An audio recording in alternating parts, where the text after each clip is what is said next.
ఓం నమో భగవతే శ్రీ రమణాయ. చాలా సంతోషం నాయన. ముఖ్యంగా ఒక గుడ్డకి ఇంగువ చేరినప్పుడు దాన్నే మనం ఇంగువ కట్టిన గుడ్డ అంటాం. ఆ ఇంగువ హరించుకుపోయినప్పటికీ ఆ గుడ్డలో ఇంగువ తాలూకు వాసనలు దాగి ఉంటాయి. అదేవిధంగా పుట్టిన ప్రతి జీవి కూడా వాసన సంస్కారములతో ప్రవర్తిల్లుతూ ఉంటాడు. వాసనలు అంటే కోరికలు, బంధాలు, రాగద్వేషాలు, అంతర్శత్రువులు ఒకటి కాదు. చెప్పుకోవటానికి అరిషట్ వర్గం అన్నారు.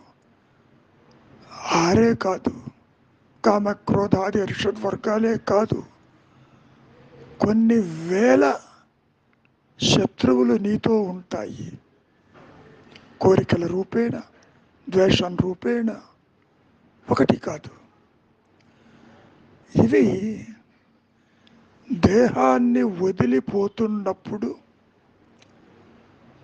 ఈ వాసనలని మూటగట్టుకుని ఆత్మతోనే ఉంటూ ఈ మాయలో వర్ష రూపేణ, వాయు రూపేణ, వృక్ష రూపేణ, ఫల రూపేణ, పంచభూతముల రూపేణ ఇక్కడే ఆ అహంకారము ఉంటూ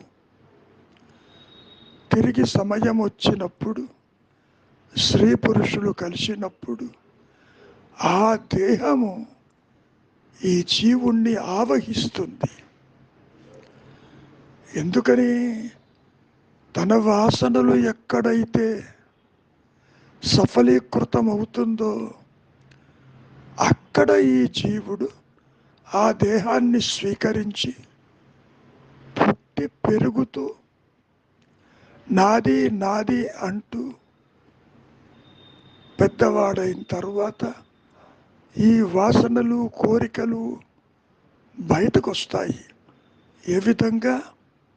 ఆలోచన రూపేణ వచ్చి అవి కార్యరూపం దాలుస్తాయి. చాలామంది ఏమనుకుంటారు అంటే, ఎప్పుడో గడిచిపోయినటువంటి విషయాలు నన్ను ఇంకా బాధిస్తూనే ఉన్నాయి, ఆ ఆలోచనలు రేకెత్తుతూ ఉన్నాయి. నేను ప్రశాంతంగా ఉన్నప్పుడు, నిశ్చలంగా ఉన్నప్పుడు, ఏ చీకు చింత లేనప్పుడు అవి నా ముందుకు వచ్చి నన్ను దుఃఖానికి, క్రోధానికి, బాధకి ఒకటి కాదు లోను చేస్తుందని వాపోయేవారు ఈ మాయలో కోకొల్లలుగా ఉంటారు. ఇక్కడ ఒక విషయాన్ని బాగా గమనించాలి. గతంలో కూడా మనం ఎన్నోసార్లు చెప్పుకున్నాం. ఆలోచనలకి స్వయం ప్రతిపత్తి లేదు. అవి స్వయముగా ప్రకాశితము కావు. నేను దేహము అన్నటువంటి దేహాత్మబుద్ధి జనించిన తరువాతనే ఇదిగో ఈ మనస్సు, ఈ వ్యక్తిత్వము, ఆ తరువాత వాసన పూరితమైనటువంటి ఆలోచనలు, కోరికలు, బంధాలు ఒకటి కాదు, రాగద్వేషాలు తల ఎత్తుతాయి. అంటే నీవుగా నిలిచి ఉంటే, స్థిర చిత్తముగా ఉంటే ఆలోచనలు రావుగా. నిద్రలో నీకెందుకు ఆలోచనలు లేవు? నిద్రలో గతాన్ని ఎందుకు స్మరించవు? నిద్రాస్థితిలో నీవు నీ సహజ స్థితిలో ఉంటావు. తెలియకుండా ఉంటావు. కారణం ఈ అహంకారము, ఈ వ్యక్తిత్వము, ఈ పరితత్వము, ఈ కర్తృత్వము వాసనలని జాగ్రత్తగా ఒక పిసినిగొట్టు తల కింద సంపద పెట్టుకున్నట్టు వాటిని భద్రపరిచి తల కింద పెట్టుకుని, అదుగో ఆనందమయ కోశం. పంచకోశాలు ఉన్నాయని మనం గతంలో చెప్పుకున్నాము. అన్నమయ కోశము, మనోమయ కోశము, విజ్ఞానమయ కోశం అని ఇట్లా ఈ కోశాలు కూడా ఒక ఇమాజినరీ, ఊహాజనితమే, నిజమేమీ కాదు. నీవు దేహము అనుకుంటున్నావు కాబట్టి, నీకు జాగ్రత్త స్వప్న సుషుప్తలు ఉన్నాయి అని దేహాలు మార్చుకుంటూ ఉన్నావు కాబట్టి ఈ విధంగా మాయలో చెప్పటం జరిగింది. ఇక్కడ నిద్రావస్థలో ఉన్నటువంటి నీ సహజత్వము వృత్తి రాహిత్యమై ఉంటుంది. అక్కడ తిరిగి నీవు బహిర్గతమవుతున్నప్పుడు ముందుగా ఎరుక మాత్రమే ఉంటుంది. అంటే జాగ్రత్త అవస్థకి రాబోయే ముందు నీ సహజత్వమే నిరాకారమై, నిశ్చలమై, అనంతమై, జ్ఞానమయమై ఎరుకగా ఉంటుంది. నీకు చేతనవుతుందా? ఆ స్థితిని నిలుపు, ఆ స్థితిగా ఉండు. నీకే తెలుస్తుంది నేను ఉన్నాను అన్నటువంటి ఆ ఎరుక నీ సహజత్వమని. అక్కడ జీవుడు కానీ, వాసనలు కానీ, సృష్టి కానీ, ద్వైతము కానీ, జనన మరణాలు కానీ ఒక్క ఆలోచన కూడా తల ఎత్తదో, నిన్ను బాధించదు. ఎప్పుడైతే క్షణకాలంలో దేహాత్మబుద్ధి జనించి ఇంద్రియ వ్యాపారములు మొదలై నేను చూస్తున్నాను, నేను చేస్తున్నాను, నేను అనుభవిస్తున్నాను అనేటటువంటి కర్మకాండలు మొదలవుతాయో, నేను కర్తని, ఇది నాది, నేను చేస్తేనే అవుతుంది, అన్ని పనులు నేనే చేస్తున్నాను, మరెవ్వరూ చెయ్యరు. ఎప్పుడైతే ఈ మాయా నేనుకి కర్తృత్వ భావన ఏర్పడిందో కర్మ ప్రభావం చూపటం మొదలవుతుంది. అవతార పురుషులకు సహితము ఈ కర్మ నుంచి తప్పించుకోలేరు. మీకు బాగా తెలుసును, రామావతారంలో రాముల వారు చాటు నుంచి వాలిని బాణముతో సంహరించినప్పుడు మరి ఆ కర్మని అనుభవించాలి కదా. కృష్ణావతారంలో అంతిమ ఘడియల్లో బోయవాని బాణం కాలికి తగిలి దేహము చాలించాడా లేదా కృష్ణ పరమాత్మ? కర్తృత్వం ఉన్న చోట కర్మ ఉండి తీరుతుంది. ఎవరికైనా సరే అందులో ఎక్సెప్షన్ ఉండదు. అందులో తగ్గింపులు, మినహాయింపులు ఉండదు. ఈ మాయలో జీవుడు, జగత్తు, ఈశ్వర భావనలన్నీ మాయాజనితములే కదా. నేనుగా ఉన్నటువంటి ఆత్మస్థితిలో, సహజ స్థితిలో జీవుడెక్కడ, జగత్తెక్కడ, జనన మరణాలు ఎక్కడ, కర్త ఎక్కడ, కర్మ ఎక్కడ, కర్మ ఫలితాలు ఎక్కడ, అన్నీ అదృశ్యమైపోతున్నాయిగా. అందుకని మహర్షి ఏమంటున్నారు, ఆది నుంచి ఈ అహంకారము, ఈ వ్యక్తిత్వము, ఈ అవిద్య, ఈ పరిమితత్వము తృణీకరించబడింది. జీవాత్మ అనేది లేదు. ఉన్నదే జ్ఞానము, ఉన్నదే ఎరుక, ఉన్నదే తురీయము, ఉన్నదే అహంస్ఫురణ, ఉన్నదే అనంతత్వమైనటువంటి పరిధులు లేని ఏకైక సత్యస్థితి. అది తనకు తానుగా ఏకంగా అద్వితీయంగా ప్రకాశిస్తూనే ఉంటుంది. దానిని మనం ఇక్కడ మాయలో సద్వస్తువు అని చెప్పుకుంటాము మాటలతోటి. ఉన్నది అది. తత్వవశి వాక్యం కూడా అంతే కదా. మరి లేనిదేమిటి? సృష్టి. లేనిది అంటే ఉనికి లేనిది, స్వయం ప్రకాశము లేనిది. జీవుడు కానీ, జగత్తు కానీ, నీవనుకునే దైవము కానీ వాటికి స్వయం ప్రకాశము లేదుగా. సూర్యుడు సైతము జడమేనని మనం ఎన్నోసార్లు చెప్పుకున్నాం. సూర్యకాంతి అదిగో ఆ చైతన్యం వల్లనే అది పొందగలుగుతున్నది, ప్రకాశించగలుగుతున్నది. సరే, ఎప్పుడైతే నీవు కర్తవి అని కర్మలు ఆచరిస్తావో కర్మ ఫలితాలు అనుభవించక తప్పదు.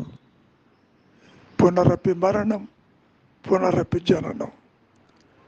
దానికి కారణం నీ కర్తృత్వము, నీ వాసనలు, నీ కోరికలు, నీ బంధాలు. ఒకటి కాదు, ఇవి నీకు తెలియకుండానే నిన్ను వెంటాడుతూ ఉంటాయి, నీతోనే కలిసి ఉంటాయి. సమయం వచ్చినప్పుడు ఈ మాయలో అవి చిగురించి సుఖ దుఃఖాలని నీవు అనుభవించేటట్లు అవి చేస్తాయి. కాబట్టి నీకు బంధమేమిటో తెలుసా? నీ ఆలోచనే. నీ సుఖప్రదమైనటువంటి స్వరూప జ్ఞానము ప్రకాశిస్తున్నప్పటికీ నాకు తెలియటం లేదు అని అనటానికి కారణం ఈ వాసనలు, ఈ కోరికలు, ఈ బంధాలు, ఈ రాగద్వేషాలు, ఈ పొసెసివ్నెస్. నాది నాది నాది. నువ్వు ఎంత సంపాదిస్తావు?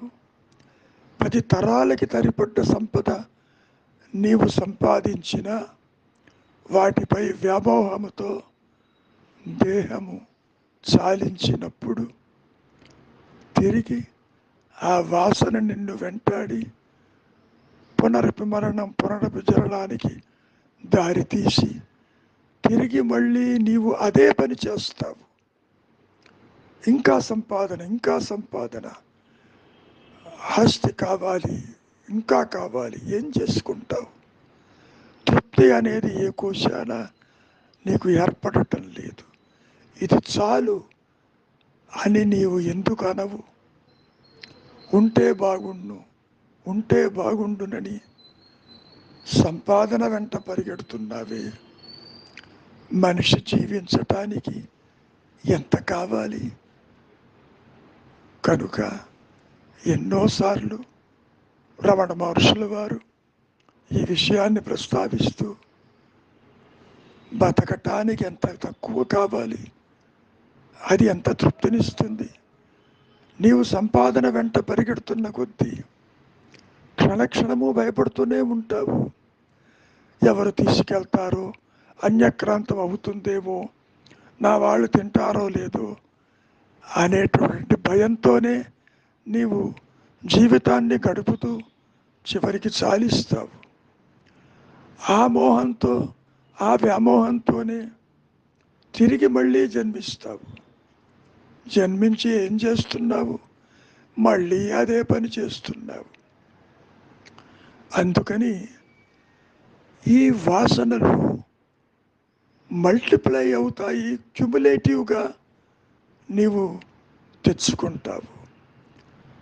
ఇంతకుముందు లోపం జరిగిందిగా, ఆ లోపం లేకుండా చూసుకుంటాను, భద్రపరుస్తాను, ఎవరూ చూడని ప్రదేశంలో అట్టి పెడతాను అనుకుంటూ సంపదని వ్యామోహంతో నేను సంపాదించానని అనుకుంటావు.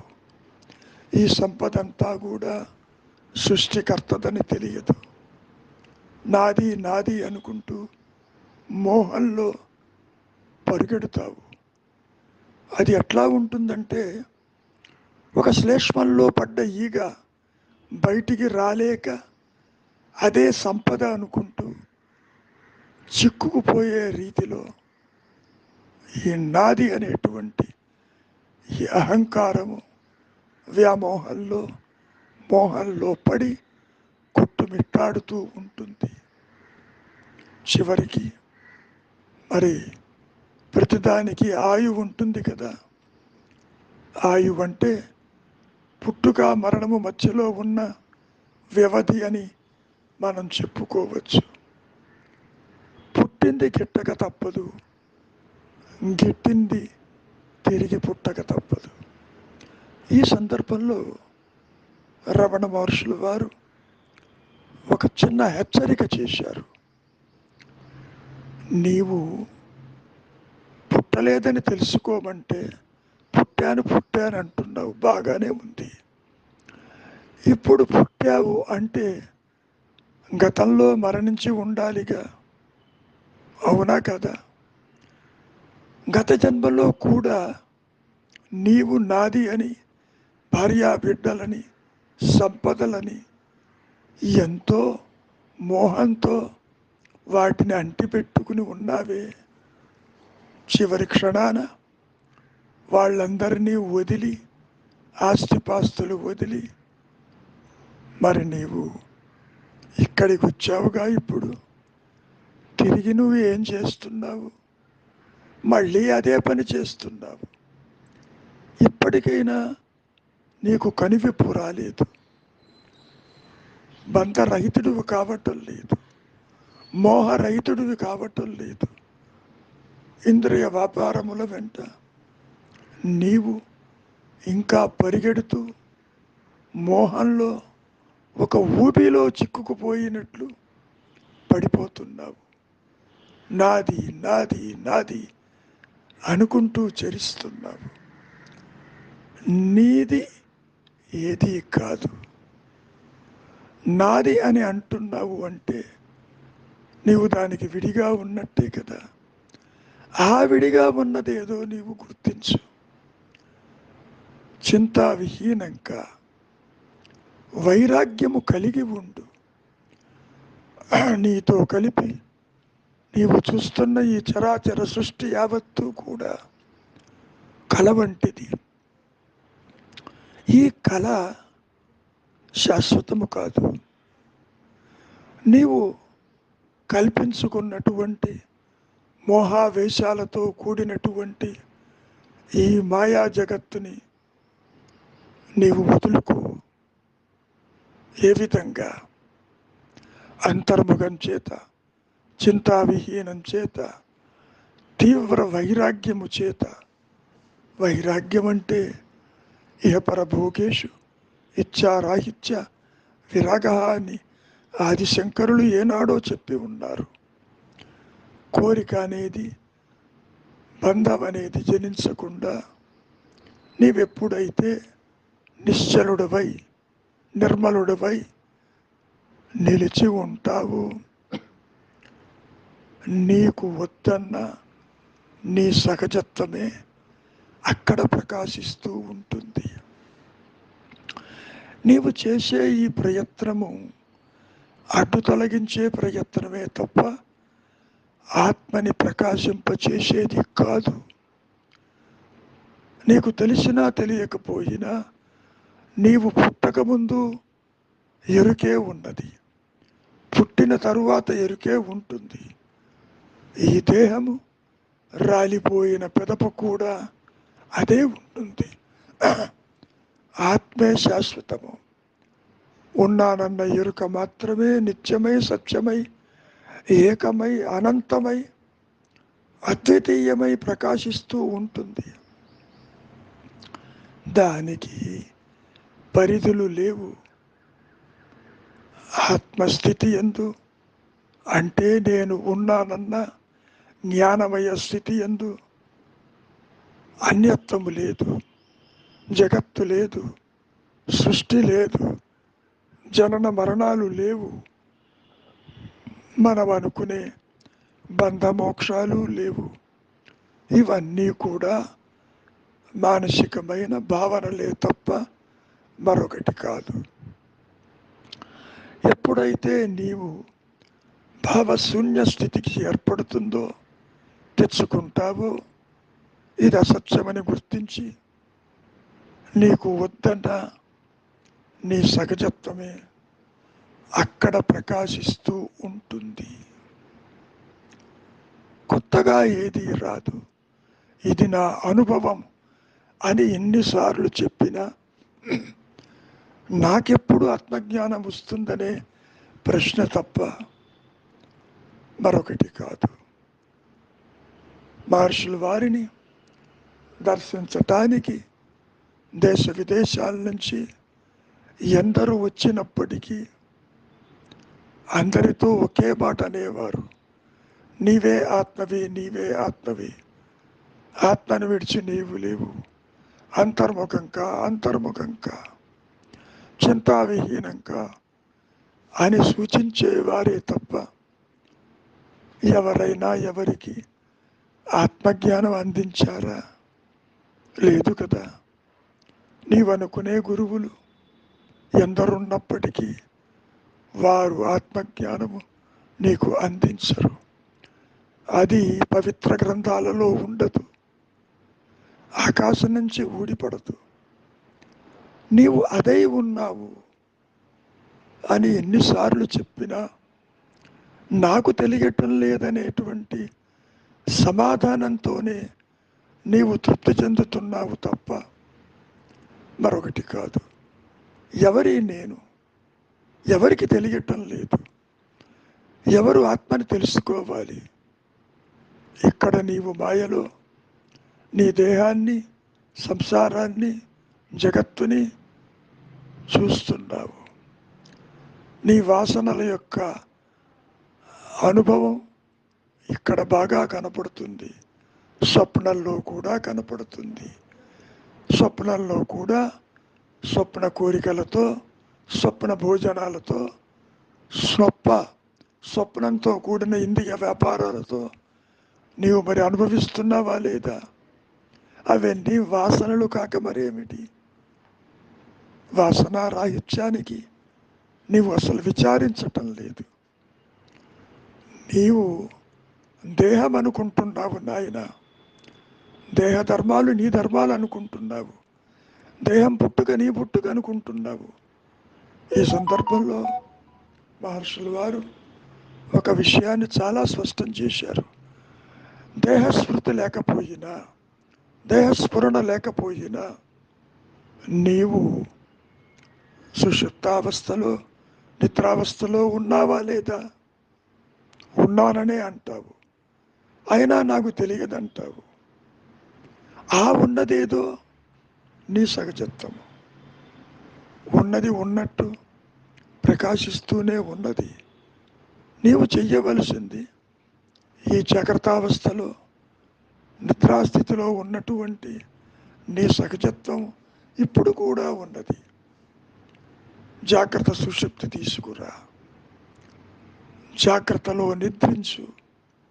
వృత్తిరాహిత్యంగా, అంతర్ముఖంగా, దృశ్యవారితంగా క్షణకాలం కూడా నీవు తీరిక లేకుండా వాసనల వెంట, కోరికల వెంట, బలహీనత వెంట నీవు పరిగెడుతూ, ఇంకా ఇంద్రియ సుఖాల వెంట పరిగెడుతూ నాకు ఇది కావాలను, అనుభవించాలను అంటూ పరిగెడుతున్నావుగా. ముందు ఆ పరుగు ఆపు.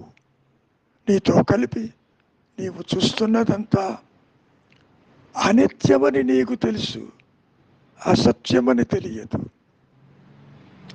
ఇది బాగా గుర్తుపెట్టుకోండి. ప్రతి ఒక్కరూ నీ కళ్ళ ఎదుట పుడుతున్నారు, పోతున్నారు. అశాశ్వతమని తెలుసు. ఇది అనిత్యము, అసత్యము, అసత్యమని తెలియదు. ఎప్పుడైతే ఇది అసత్యమని గుర్తిస్తావో నీకు తెలియకుండానే సత్యస్థితి ఏర్పడుతుంది.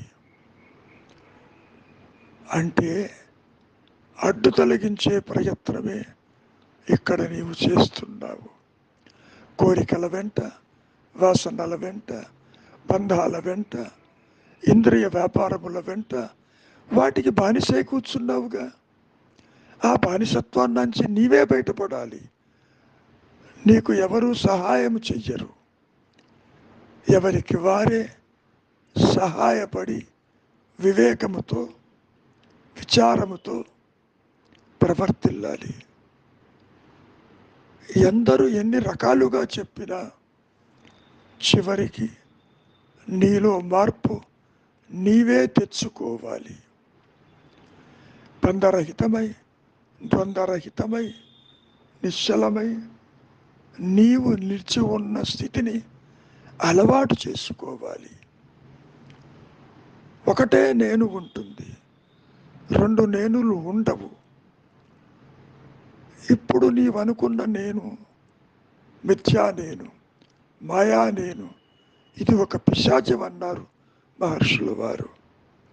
ఇది పూర్తిగా దేహాలను మార్చుకుంటూ ఆయా లోకాలను దర్శిస్తూ సుఖిస్తూ దుఃఖిస్తూ కాలాన్ని గడుపుతూ ఉంటుంది. మరి ఎప్పుడైతే విరక్తితో నీవు నిలిచి ఉంటావు, తీవ్ర వైరాగ్యము కలిగినప్పుడు నీ మనస్సు గుణరహితమై బంధరహితమై నిలిచినప్పుడు అక్కడ రజోతమో గుణములు పూర్తిగా అదృశ్యమై శుద్ధమై శుద్ధ సత్వమై నిలిచి ఉన్న నీ మనస్సులోనే నేను ఉన్నాను అన్న నీ సహజత్వము ప్రకాశిస్తూ ఉంటుంది అన్న సంగతి నీవే గ్రహిస్తావు.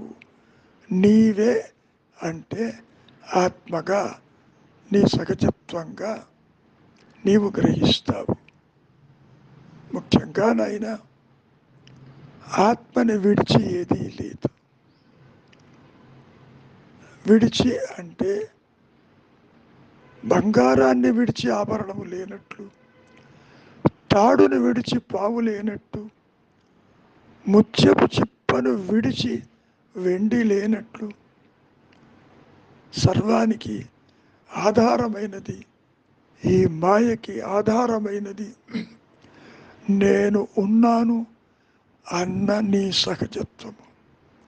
అది ఎరుక.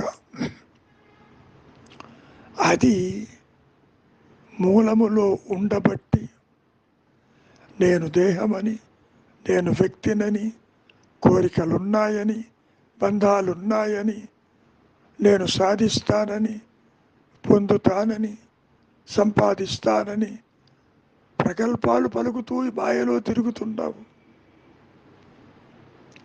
పరుగు ఆపు, అంతర్ముఖంగా. ప్రతి ఒక్కరూ కూడా ఈ మాయలోకి పిడికెడు ప్రార్థనతో వస్తున్నారు. ఈ విషయం మనం గతంలో కూడా ప్రస్తావించడం జరిగింది. ఆలోచన రావటం ఎంత ప్రారంభమో, ఆలోచన రాకపోవటం కూడా అంతే ప్రారంభము.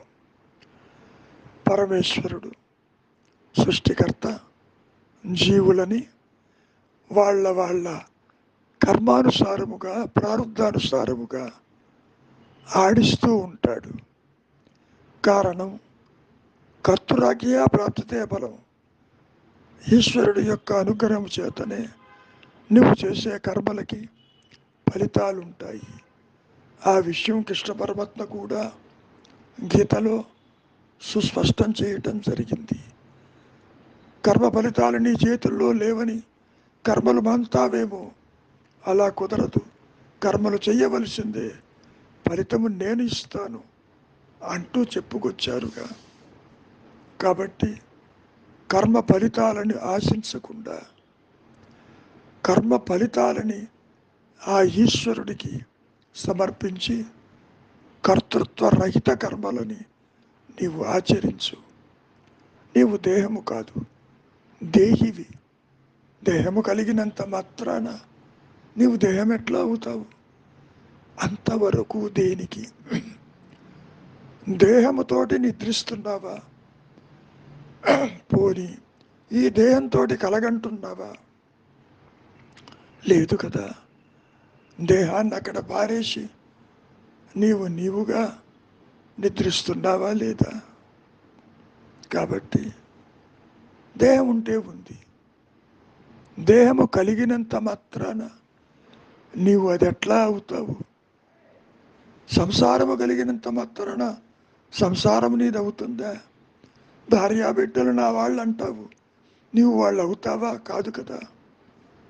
కనుక విచారించు, బుద్ధిని ఉపయోగించు, విచారించు. ఇక్కడ సత్యమేది, అసత్యమేది? సత్యం అంటే గతంలో కూడా మనం ఎన్నోసార్లు చెప్పుకున్నాం. ఏ మార్పు లేకుండా ఒకే రీతిలో తనకు తానుగా నిలిచి ఉన్నదే ఏకైక సత్యం. అంటే ఆది శంకరులు ఈ సందర్భంలో ఈ విషయాన్ని స్పష్టం చేశారు. పరిణామశీలత లేకుండా సర్వకాల సర్వావస్థల యందు ఒకే రీతిలో నిలిచి ఉన్న స్థితిని సత్యం అంటాము.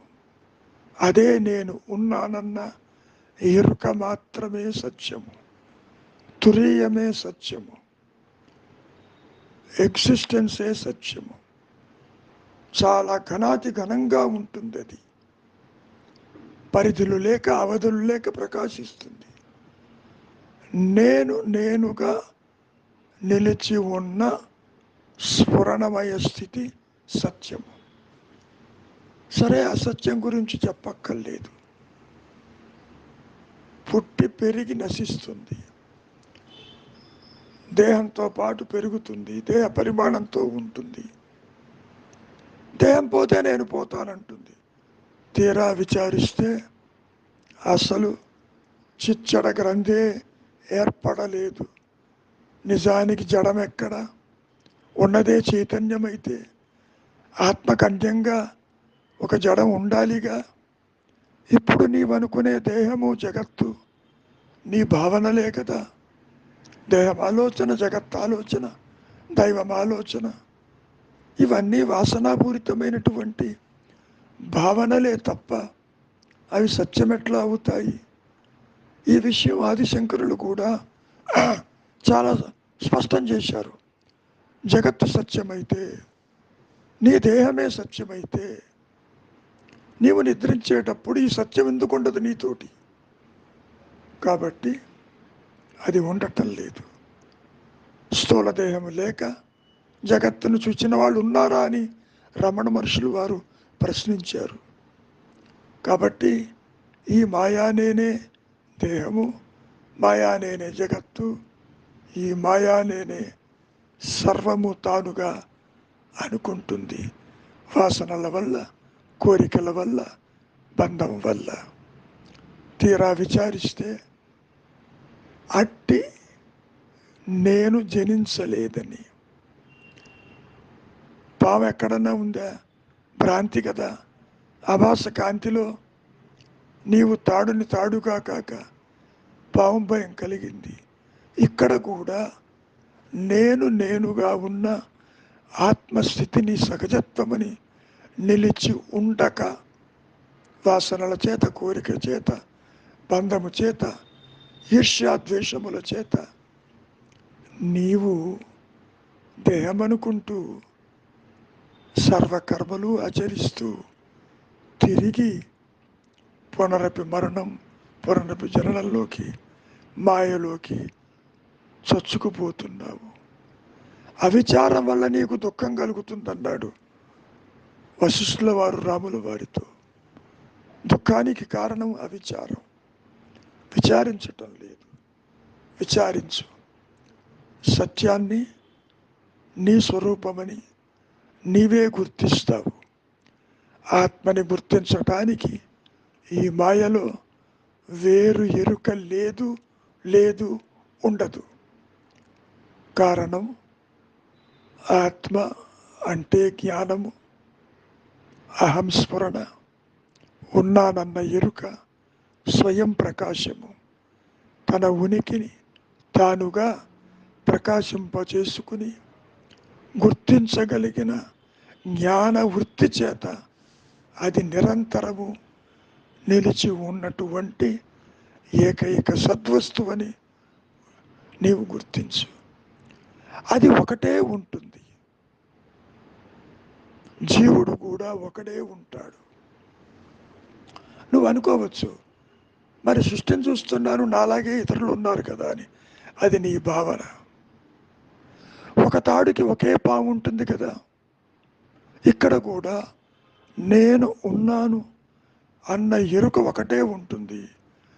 నేను దేహమని వాసనాపూరితమైన జీవితాన్ని గడపటానికి ఒక మాయా నేను మాత్రమే వస్తాడు బయటికి.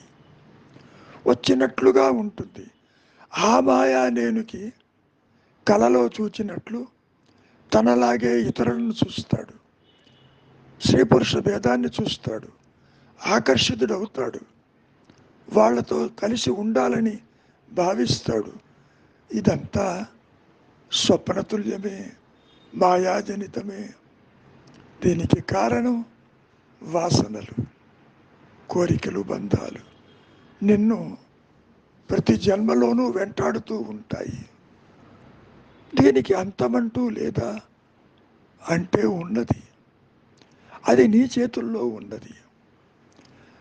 ఇది ఇందాక చెప్పినట్లు అనిత్యమని తెలుసు, అసత్యమని తెలియదు. ఎండమావుళ్ళు నీళ్లు కనపడుతున్నా నీవు తాగటానికి ఎందుకు పోవు? అసత్యమని తెలిసింది కదా. ఇది అసత్యమని తెలిసినప్పుడు నీళ్లు తాగటానికి వెళతావా? వెళ్ళవు. అదేవిధంగా నీవు దేహము కానప్పుడు, జగత్తు కానప్పుడు, జగత్తు మిథ్య అయినప్పుడు అందులో సుఖించాలని ఎందుకు పరిగెడతావు? పరిగెత్తవు కదా. అవిచారం వల్ల పరిగెడుతున్నావు. బుద్ధిహీనత వల్ల పరిగెడుతున్నావు. అంతకంటే ఏమీ లేదు. ప్రతి ఒక్కరిలో మనోబుద్ధి చిత్త అహంకారాదులు ఉన్నాయి కదా. వాటిని ఉపయోగించు. బుద్ధిని ఉపయోగించు. నువ్వు ఎప్పుడైతే బుద్ధిని ఉపయోగించటం లేదో మరి కర్మకి బద్ధుడు అవుతున్నావు, వాసనలకి బానిస అవుతున్నావు. పునరపి మరణం, పునరపి జననం అంటూ అదిగో గానుగ చుట్టూ తిరిగే ఎద్దులాగా తిరుగుతూ ఉన్నావు అక్కడే. ఒక్క సత్సంగము చేత, సద్విచారము చేత, సద్విమర్శ చేత, సద్బుద్ధితో గుణరహితమై, బంధరహితమై నీవెప్పుడైతే నిలిచి ఉంటావో ఏమవుతుంది? నీవుగా ఉంటావు. అప్పుడు జీవుడెక్కడ, జగత్తెక్కడ, ఇతరులెక్కడ? ఇంతవరకు ఏమనుకుంటున్నావు? ఇతరులు ఏమనుకుంటారో అని కర్మలు ఆచరిస్తున్నావుగా. వాళ్ళ యొక్క భావనలు నీవుగా భావించి దాని కింద నలిగిపోతున్నావుగా. ఇతరుల కోసం పనులు చేస్తున్నావుగా. ఇతరుల తృప్తి కోసం ఎంతో చేస్తున్నావుగా. ఇతరుల యొక్క మాటలు వినాలని చేస్తున్నావుగా. కీర్తి కోసం మరి చేస్తున్నావుగా. ఇవన్నీ వాసనలు కాక మరేమిటి? కనుక జాగరూకులై వాటికి దూరంగా ఉండు. ఇతరులెవరూ లేరు. ఉన్నది ఒకటే సత్యము, ఉన్నది ఒకటే నిత్యము, ఉన్నది ఒకటే అనంతము. అదే నేను. నేనన్నా స్వయం ప్రకాశమైన సత్యస్థితి. మరి లేనిది ఇదిగో నీవు అనుకునే జీవుడు కానీ, జగత్తు కానీ, ఆ దైవము కానీ ఏ ఒక్కటి స్వయం ప్రకాశము కాదు. ఒకదాని మీద ఆధారపడి ప్రకాశిస్తున్నాయి. చంద్రుడు స్వయం ప్రకాశమా కాదు కదా, సూర్యుడి మీద ఆధారపడింది కదా. ఈ వ్యక్తిత్వము కూడా అహంస్ఫురణ అనేటువంటి సత్యం మీద ఆధారపడి వాసనల వల్ల ఈ విధంగా అది కనపడుతుంది. ఎవరికి? మాయలో ఉన్నవారికి. అదే కృష్ణ పరమాత్మ కూడా చెప్పింది, నన్ను శరణుజొచ్చిన వారికి ఈ మాయ ఏమీ చెయ్యదు అని. నన్ను అంటే ఆత్మని, నన్ను అంటే ఎరుకని. ఎరుకగా నీవు నిలిచినప్పుడు మాయ ఎక్కడ, సృష్టి ఎక్కడ, బంధం ఎక్కడ, మోక్షం ఎక్కడ? ఏమీ లేవు కదా. కనుక నాయన విచారించు. వాసనలు వాటంటదవి అదృశ్యమైపోతాయి. ఎన్ని వాసనలున్నా, ఎన్ని జన్మలెత్తినా ఇది ఆఖరి జన్మ కింద నీవు తలుచుకో. తిరిగి పుట్టాలని కోరుకోవద్దు. జీవితం మీద విరక్తి కలగాలి. రక్తి కాదు, ఇంకా అనుభవించాలని కాదు. ఇది చాలు అనేటటువంటి తీవ్ర వైరాగ్యముతో అంతర్ముగుడవై నిలిచినప్పుడు నీకు వద్దన్న అనుగ్రహం చేత ఆత్మ ప్రకాశించి నీకు ముక్తిని ప్రసాదిస్తుంది, నిన్ను అంతమొందిస్తుంది. అంతేకాని వ్యక్తిత్వాన్ని అట్టిపెట్టి ఆత్మ ప్రకాశించదు. వ్యక్తిత్వాన్ని మట్టు పెడుతుంది నాయన. It is the self that does everything. ఆత్మే అన్ని కర్మలు చేస్తుంది, నీవు కాదు. నీవు పనిముట్టని గుర్తుపెట్టుకో. పనిముట్టు ఏనాడైనా కంప్లైంట్ చేస్తుందా? దానికి స్వతంత్రం ఉన్నదా? లేదు కదా. కనుక అంతర్ముఖంగా మౌనమే నీ సహజత్వమని, నిశ్శబ్దమే నీ సహజత్వమని, ఉన్నదే ఎరుక అని, లేనిది సృష్టి అని ఎప్పుడైతే నీవు నిశ్చలుడవై నిలిచి ఉంటావు, నీకు వద్దన్న నీ సహజత్వమే అక్కడ ప్రకాశిస్తూ ఉంటుంది. మనం ఎన్నోసార్లు చెప్పుకున్నాం, the realisation is for the self, by the self, to itself, not to jiva. వ్యక్తిగత ఆత్మ అనుభవాలు ఉండవు. కారణం, వ్యక్తిత్వం ఒక అభూత కల్పన. జీవాత్మ భావన అసలు తల ఎత్తలేదు.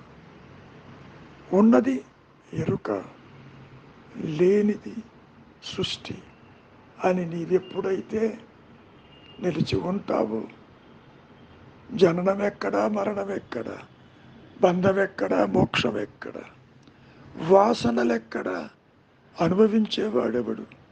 ఇవన్నీ ఆలోచనలు కాక మరేమిటి? ఆలోచనారహితమే ముక్తస్థితి, వాసనారాహిత్యమే ముక్తస్థితి, అవస్థారహితమే ముక్తస్థితి. కాబట్టి ఆ స్థితి కొత్తగా వచ్చేది కాదు, కాలానికి సంబంధించింది కాదు. కాలాతీతమై అది నిలిచి ఉంటుంది. మంచిది, విచారించండి. ఎవరికి వారే మార్గాన్ని క్లియర్ చేసుకోవాలి. ఎవరు మీ తరఫున దారి చూపించరు. వారు చూపేవన్నీ మాయలో ఉంటాయి. నీ స్వరూపము నీ లోపలే ఉన్నది, బయట వెతకవద్దు. అంతర్దృష్టి ఏర్పరచుకోండి. మీరు మీరుగా నిలిచి ఉంటారు. కొత్తగా ఏది రాదు. మౌనమే నీ సహజత్వం.